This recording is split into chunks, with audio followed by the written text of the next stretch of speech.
Tai šiuo metu esu labai sunkus pavadinimas, yra VIR projektavimo projektų vadovas. Šitoj pozicijai dabar aš esu grubiai pusę metų. Tai jau prie Arso prisijungiau prieš 5 metai bus. Norėjau pakeliauti.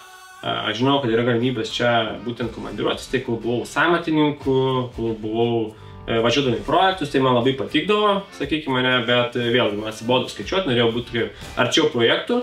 Tai ką dabar darom čia, sakykime, aš važiuoju į šitą projektą, sakykime, didžiąją dalį dirbu nuotoliniu, tai iš Lietuvos. Tai minimum kartą vieną savaitę per mėnesį atvažiuoju čia.